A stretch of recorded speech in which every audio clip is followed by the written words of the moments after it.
이번에는 세계관과 문화관. 그런데 우리가 중요한 건 세계관도 중요하지만 문화관이 중요해요. 왜? 그 얘기를 지금부터 지금 하려고 그래요. 세계관과 문화관이 어떻게 다르냐? 세계관은 세계를 보는 조명이에요. 그런데 문화관은 뭐냐? 세계를 위한 조명이다.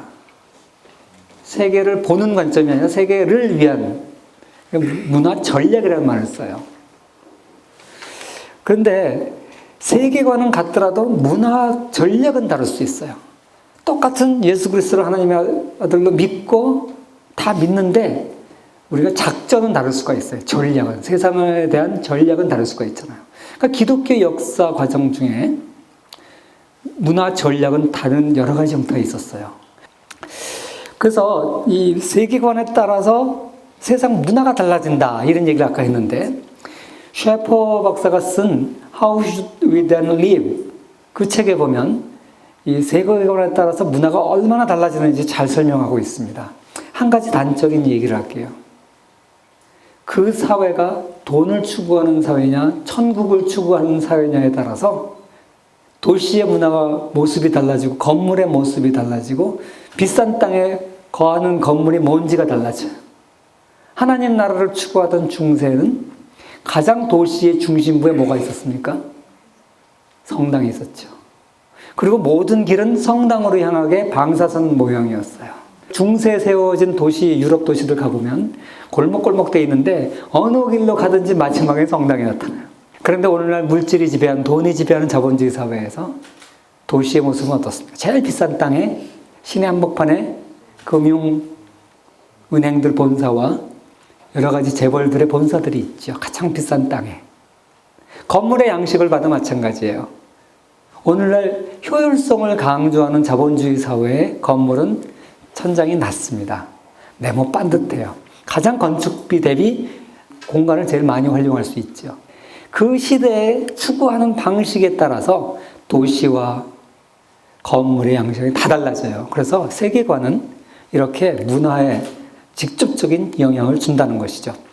근데 우리가 문화, 그럼 많은 사람들이 뭐라고 생각하냐면 음악미술체육, 음미체를 문화라고 생각을 해요. 이거는 좁은 의미의 문화입니다.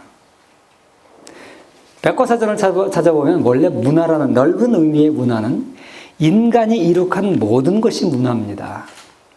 인간의 지성으로 이룩한 모든 것. 그러니까 정치, 체제, 경제, 구조, 이 모든 것, 언어, 습관, 이 모든 것이 다 문화죠. 그래서 지금 문화관을 얘기할 때는 이걸 얘기하는 겁니다. 음악미술 체육도 물론 포함되지만 그건 부분이고요. 자, 이게 계시냐 이성이냐 이런 말을 쓰는데 이게 무슨 뜻일까? 계시냐 이성인가? 여러분 아프면 병원을 가요, 기도원을 가요? 저희 고모님이 아파서 기도원에 갔다가 더 이상 고통을 못 찾아봐서 병원에 갔다가 또 병원에 좀 있으면 내가 믿음이 없지. 왜 여기 와 있나 그래요. 그리고 다시 또 기도원에 가. 기도원과 병원을 왔다 갔다 하면서 결국 돌아가셨어요. 세상은 이성이에요. 그리고 기도원은 계시예요. 그래서 자꾸만 이거냐 저거냐. 어떤 게 크리스찬으로서 올바로 따라야 되는 거냐. 이게 헷갈리는 거예요. 세상, 인간이 만들어 놓은 이 문화, 세상 문화, 이걸 우리가 어떤 관점에서 보아야 되는지. 여기에 대해서 제일 고전은 리차드 니버가 쓴 Culture, Christ and Culture. 우리나라 말로 그리스도와 문화라고 번역된 책이 있어요. 1951년에 나온 책이기 때문에 문화관에 대해서는 제일 고전입니다. 니버는 이 책에서 기독교 역사상 나타났던 문화에 대한 관점을 5가지로 구분을 했어요. 첫 번째, 배격론, Christ against culture. 이걸 문화와 대립한 그리스도, 이렇게 이제 한국말로 번역할 수 있겠죠. 어떤 사람은 줄여서 배격론, 반문화 이런 표현을 쓰기도 해요. 이건 뭐냐면 죄 많은 이 세상은 내 집 아니네. 아까 얘기했던 그런 관점인데 초대교회 교인들이 이런 생각을 가지고 있었어요. 이때 당시 문화는 로마 시대입니다. 지금 기독교인을 믿는다는 걸 알려지면 잡혀가가지고 화형당하고 사자우리에 던져주는 세상이에요. 로마 굉장히 타락한 문화였습니다. 성적으로도 그렇고 군사적으로도 그렇고. 그러니까 그때 당시 기독교인들은 세상에 대해서 아주 반대하는 그런 입장에 있었죠. 그래서 이게 초대교회의 세상에 대한 관점이었습니다. 세상 문화에 대한 관점이었어요. 그 다음에 더 다른 극단이 있어요. 이쪽은 세상을 아주 왼수로 여기는 관점이라면 다른 관점은 세상 문화를 전부 수용하는 관점이 있어요. 이쪽 극단인데 문화에 속한 그리스도. 수용했다고 해서 어떤 사람은 수용론 이렇게 얘기도 하고요. Christ of culture. 문화의 그리스도예요. 이 세상 문화를 다 흡수하는 거예요. 인정하는 거예요. 예를 들어서 오늘날 자본주의 사회, 돈, 물질을 최고로 여기는 자본주의 사회에서 이런 관점을 가진 사람들은 물질적으로 부자가 되고 축복을 받고 형통해야 좋은 신앙의 표시라고 생각해요. 형통신학이죠. 축복신앙이에요. 그러니까 누가 축복을 못 받으면 너 무슨 죄가 있을 거야. 회개해. 부자가 되고 형통하고 승진하고 자식이 대학하고 그래야 올바른 신앙이라고 생각하는 거예요. 되게 신학적으로 보면 자유주의 신학을 수용하는 사람들이 세상을 강조하다 보니까 너무 강조해서 이쪽 극단을 가버렸어요. 그러니까 양쪽 극단이 있는 거예요. 초대교회처럼 수도원에 들어가서 완전히 세상과 등지고 사는 사람이 있고요. 완전히 세상 속에서 세상 사람이 추구하는 것에 최고를 추구하는 게 올바른 크리스찬이라고 생각하는 이쪽 극단이 있어요. 리버는 세 가지로 나눴어요. 종합하려고 하는 시도를. 첫 번째 종합론, 지배론이라는 말도 써요. 사실 이 3, 4, 5는 다 종합하는 겁니다. 근데 첫 번째 유형의 종합론은 뭐냐면 문화를 지배하려고 그런 거예요. 기독교의 이념을 가지고 세상 문화를 지배하려고 그런 거예요. 이게 중세 기독교를 생각해 보면 알아요. 교회가 왕권의 위에 있어가지고 그 다음에 국가교회가 돼가지고 목사들 월급을 세금으로 주고 나라를 지배하려고 하는 시도, 그렇게 해서 통합하려고 하는 시도, 그게 한 가지이고요. 두 번째는 그냥 평화 공존하는 시각, 이원론이라 그래요. 세 번째는 기독교가 지배는 하지는 않지만 세상을 변화시키려고 하려고 하는 변혁적 관점, 이 세 가지로 통합을 얘기합니다. 그래서 이렇게 다섯 가지, 크게 나눠서 다섯 가지 유형이 있다라는 얘기를 리버가 했고, 오늘날까지 문화관을 설명하는 제일 기본적인 패턴으로 많은 학자들이 인용하는 책입니다. 누구든지 세상을 사랑하면 아버지의 사랑이 그 안에 있지 않냐. 이런 말씀을 가지고 반문화의 근거로 삼습니다. 사실 우리 크리스천들, 형제들 중에 봐도 직장 생활을 이런 식으로 하는 사람도 꽤 많아요. 내가 지난번에 어떤 제자가 자기가 이번에 7월 말 8월 초 피크잖아요. 그때 회사에서 휴가를 얻었대요.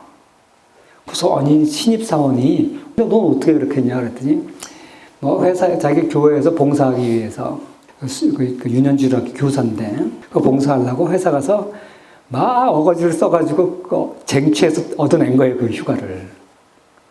그래서 내가 점잖게 타일렀습니다. 너 회사 생활 그렇게 하면 안 된다. 그러니까 자기가 엄청 핍박받았다는 거예요. 그러면서 완전히 의의 핍박을 받아서 자기 천국 갈 것 같이 막 그렇게 사회생활 하는 거 아니다.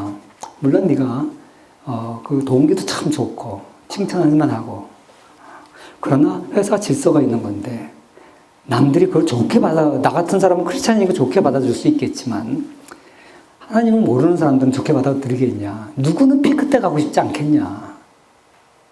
넌 아주 자기밖에 모르는 이기적인 인간을 비춰준다, 회사에서. 아무튼 이런 식으로 문화를 생각하는 사람이 많은데, 초대교회가 아까도 그랬지만 터툴리안, 초대교부, 이런 사람들은 세상과 분리되는 것이 성스러움의 표시라고 생각했어요. 그 다음에 수도원 운동, 그 다음에 애나베프티스트, 제세례파라고 불리는 여러 교단들이 있어요. 메노나이트, 아미쉬, 이런 사람들은 전부 세상과 구별되는 것이 좋은 신앙의 표시라고 생각을 했던 거죠. 뭐 내가 다른 신학자들 얘기보다는 소설가 얘기가 더 여러분한테 피부에 와닿을 것 같아서 톨스토이 얘기하겠습니다. 톨스토이는 대표적인 반문화적인 사람이에요. 우리가 잘 알고 있는 톨스토이. 톨스토이는요, 산상수훈에 나온 예수님의 가르침을 그대로 실현하려고 굉장히 노력했던 사람이에요. 굉장한 지주였습니다. 하인도 많았고 여러분 알다시피 러시아라는 나라는 굉장히 빈부격차가 심했던, 귀족들은 어마어마하게 부자고 땅이 넓으니까 일반 백성들은 무지하게 가난한, 가장 그 대표적인 유럽에서도 가장 동쪽에 있어서 동독일하고 러시아 지역이 제일 그게 심했는데, 산상수훈에 나오는 말씀을 그대로 실천하기 위해서 하인들을 다 풀어주고요, 자기 책의 저작권도 다 포기하고 그 많은 토지를 다 팔아서 가난한 사람 나눠주고요, 자기 스스로가 농부들이 입는 옷을 입고 다니고 손수 만든 신발을 신고 다니고 밭에 나가서 일을 했어요. 그래가지고 이렇게 실천하니까 그 아내 소냐가 볼 때는 미치겠죠. 여러분 남편이 그러고 다닌다고 생각해 보세요, 여자분들. 그래가지고 소냐의 그 기록에 의하면 이런 말이 있어요. 끊임없이 가족들하고 갈등이 있는 거예요. 이런 말이 나와요. 남편은 따뜻한 구석이라고는 찾아볼 수가 없는 사람이다. 친절하게 굴어도 마음에서 우러나오는 것이 아니라 그렇게 해야 한다는 자신의 원칙에서 그러는 것이다. 아무도 내 남편이 아내인 내게 지난 32년간 한 번도 편안하게 해준 적이 없다는 사실은 쓰고 있지 않다. 자녀들에게 물 한 컵도 다 준 적 없고 내가 살림살이에서 잠시 쉴 수 있게 단 5분간 동안이라도 보살펴 준 적이 없었다는 사실은 기록하지 않았다. 필립 얀시가 쓴 내가 알지 못했던 예수라는 책에 나오는 얘기입니다. 참 그 대표적으로 이 문화와 거리를 두고 예수님의 가르침을 따르려고 하는 사람이었는데, 스스로 사냥도 포기하고 쾌락적인 걸 다 금욕적으로 포기한 거죠. 담배와 술은 물론 끊고 심지어 육식까지도 포기하고 성적으로 금욕 생활하기 위해서 아내와 침실도 별도로 쓰고, 아무튼 그 톨스토이가 죽기 전에 쓴 일기를 보면 자신이 그 산상수훈에 나온 대로 실천하려고 애를 쓰는데 인간의 힘으로 됩니까? 그게 바리새인들처럼 안 되는 거예요. 그래서 굉장히 자기를 비관하고, 거기다가 이제 교회 당시 러시아 종교를 많이 비판을 했죠. 그러니까 파문을 당했어요. 그러니까 이 세상이 너무 괴로운 거예요. 말씀대로 살려고 그러는데 너무 괴로운 거예요. 그래서 자살 충동이 자꾸만 일어나는 거예요. 그래서 자살할까봐 자기가 총도 다 치우고 끈도 다 치우고, 결국 나중에 시골 철길에서 자살해서 죽습니다. 결국 명예도 잃고 재산도 잃고 가족도 잃고 정체성도 잃고 모든 것으로 멀어지면서 톨스토이 자살하죠. 그래서 우리가 알고 있는 러시아의 대문호, 부활, 응? 그리고 톨스토이가 쓴 주옥 같은 단편선들, 읽어보면 참 신앙적인 좋은 글들이 많아요. 그런데 그 본인 자신은 그렇게 비참한 생활을 했어요. 전 톨스토이가 그런 대역절을 남길 수 있었던 것은 하나님의 은혜라고 생각해요. 하나님 위로해 주기 위해서 그러지 않았을까. 사실 톨스토이가 그 부활을 쓸 때도 러시아 쪽의 사람들이, 제자레파 사람들이 이제 신대륙으로 이제 이민을 가려고 그러는데 뱃삭이 없잖아요. 그거 뱃삭을 마련해 주려고 부활을 썼어요. 그러니까 그 참 아름다운 대작을 쓸 수 있었던 게 어떻게 보면 자선하려고, 그 돈 마련하려고 썼어요. 그런 걸 보면 그럼에도 불구하고 하나님이 톨스토이를 참 사랑하셨다. 난 그렇게 생각합니다. 그러나 과연 톨스토이가 올바른 세계관을 가졌느냐, 올바른 문화관을 가졌냐, 그건 아닌 것 같아요. 이렇게 반문화에 대해서 리차드 니번은 뭐라 그러냐면요, 매우 크리스찬으로서 가져야 될 필요한 입장이다. 분명히 예수님도 우리 크리스찬은 세상의 어두움의 빛이라 그랬거든요. 구별돼야 됩니다. 그죠? 분명히 올바른 입장이면 틀림없어요. 문제는 뭐냐? 세상에서의 도피를 격려하는 건 잘못된 거예요. 아까도 얘기했지만 변화산상에서 베드로와 요한은 예수님이 변화한 모습, 그리고 모세와 엘리야를 만나서 변화된 모습은 너무 황홀했을 거예요. 얼마나 감동하고 황홀을 했는지 여기다가 초막셋을 짓고 그런 얘기를 했잖아요. 여기서 살죠. 예수님은 내려가자 세상 속으로 끌고 내려오셨어요. 반문화적 그 관점은, 문화관은 필요하지만 부적절하다. 이걸로 아주 잘 표현을 했어요. 그죠? 필요하지만 부적절하다. 어느 정도는 때로는 우리가 필요해요. 때로는 세상과 등지고 기도원도 들어갈 수 있고요. 때로는 세상과 등지고 하나님과 조용한 묵상의 시간도 필요하고요. 하루 중에 1분 일정한 시간에 내 인생 삶의 중에서 일정 기간 동안 필요합니다. 그러나 늘 그래서는 안 돼요.